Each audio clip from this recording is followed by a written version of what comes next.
Kasapi ng CTG, voluntaryong sumuko sa lalawigan ng Sultan Kudarat. Random ng pagsusuri sa taniman ng mga binhi ng kape sa Rapid Growth Project sa bayan ng Libak at Calamansig. At Sultan Kudarat PNP na mahagi ng pagkain sa Ramadan. Yan ang ulo ng mga balita sa Sultan Kudarat Headliners.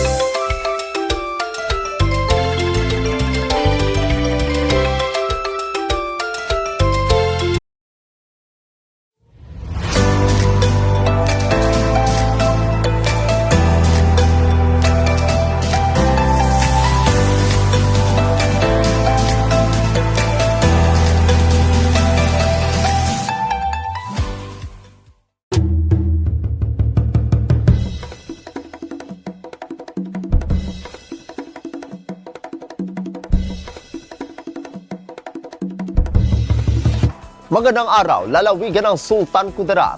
Narito na ang mga pangunahing balita sa Sultan Kudarat Headliners ngayong Marso 14, taon 2024. Kasapi ng CTG, voluntaryong sumuko sa lalawigan ng Sultan Kudarat. Narito ang ula. Taos-pusong tinanggap ng pulisya ang voluntaryong pagsuko ng isang kasapi ng Communist Terrorist Group sa tanggapan ng Provincial Intelligence Unit Office, Sultan Kudarat Police Provincial Office, Camp Colonel Amando M. Dumlao Sr., Kalawag 2, bayan ng Isulan, lalawigan ng Sultan Kudarat, nitong ika-13 ng Marso taong kasalukuyan. Kinilala ni Police Colonel Christopher M. Bermudez, Provincial Director ng Sultan Kudarat Police Provincial Office. Ang sumubko na si alias Seven Lake, 35 taong gulang, may asawa, magsasaka at naninirahan sa barangay Panamin, bayan ng Bagumbayan, lalawigan ng Sultan Kudarat. Kasabay ng pagsuko ni Seven Lake ay ang pag-turnover din niya sa otoridad ng isang caliber 38 na baril na may kasamang bala. Ayon pa kay Police Colonel Bermudez, naging matagumpay ang pagsuko ng dating rebelde sa tulong ng mga kapulisan ng PIU SKPPO Regional Intelligence Division 12, RIU-12, PITSK, RIU-12, Isulan Municipal Police Station, 1st SKPMFC, 2nd SKPMFC at SK Provincial Highway Patrol Team. Patuloy naman ang hinihikayat ng pambansang pulisya ang natitira pang aktibong kasapi ng komunistang grupo na sumuko at magbalik loob sa pamahalaan at yakapin ang inaalok na kapayapaan ng pamahalaan para makamit ang pagkakaisa para sa bagong Pilipinas. Ako ang inyong kaibigang Apolinario Terry Valencia para sa Sultan Kudarat Headliners. Random ng pagsusuri sa taniman ng mga binhi ng kape sa Rapid Growth Project sa bayan ng Libak at Calamansig. Narito ang ula. Ang DTI Sultan Kudarat sa pamamagitan ng Rapid Growth Project ay nagsagawa ng field validation upang masukat ang pagtubo at paglago ng mga ibinahaging binhi ng kape sa mga kasapi ng mga benepisyaryong samahan.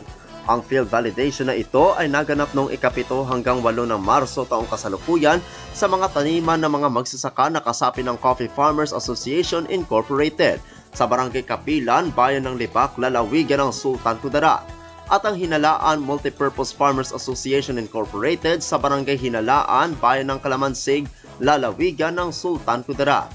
Ang mga benepisyaryong kasama para sa validation activities na ito ay napili ng random upang tiyakin na ang ipinamahagi ng mga binhi ng kape ay talagang itinanim at upang suriin ang rate ng pagkamatay ng mga itinanim na binhi. Ang proseso ng pagmonitor na ito ay magpapatuloy sa iba't iba pang mga samahan ng mga magsasaka ng kape sa lahat ng mga target na lugar ng proyekto sa lalawigan ng Sultan Kudarat. Ang mga lugar na ito ay kasama ang mga bayan ng Calamansig, Libak, Senator Ninoy Aquino, Bagumbayan, Esperanza, Palimbang at Columbio. Ang mga ginagawang field validation ay nagpapakita ng isang proaktibong hakbang sa layuning tiyakin ang tagumpay at pagiging sustainabling inisyatibo sa pagsasaka ng kape sa ilalim ng Rapid Growth Project. sa pamamagitan ng masusing pagbabantay sa pagtubo ng mga itinanim na binhi at pagtugon sa anumang mga hamon. Layunin ng proyekto na suportahan ang mga lokal na magsasaka ng kape sa lalawigan ng Sultan Kudarat at mag-ambag sa paglago at pag-unlad ng industriya ng kape sa rehiyon. Ako ang inyong kaibigang Apolinario Ferdy Valencia para sa Sultan Kudarat Headliners. Para sa uling balita, Sultan Kudarat PNP namahagi ng pagkain sa Ramadan. Narito ang ulat.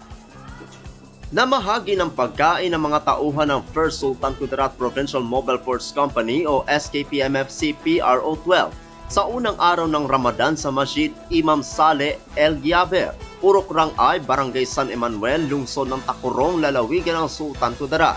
Nito lamang ika-12 ng Marso taong kasalukuyan. Naging masaya at matagumpay ang pamimigay ng mga tinapay at peanut butter ng First SKPMFC sa ating mga kababayan na Muslim sa pangunguna ni Police Corporal Cheryl K. Gokotano sa Laam PNCO. Ang gawain ito ay bahagi ng Project Sukran o sama-samang tumulong kaugnay sa Ramadan na patuloy na tinataguyod ng PNP tuwing buwan ng Ramadan, kung saan maiinit at masusustansyang pagkain ang kanilang inihahandog tuwing oras ng pagkain ng mga kababayan nating Muslim. Layunin ng proyekto na ipadama sa ating mga kababayan sa Islam na ang PNP ay sumusuporta sa pagdiriwang ng kanilang Holy Month of Ramadan at nakikiisa sa usaping pangkapayapaan na may paggalang sa paniniwala, kultura at relihiyon ng bawat isa. Ako ang inyong kaibigang Apolinario Ferdy Valencia para sa Sultan Kudarat Headliners.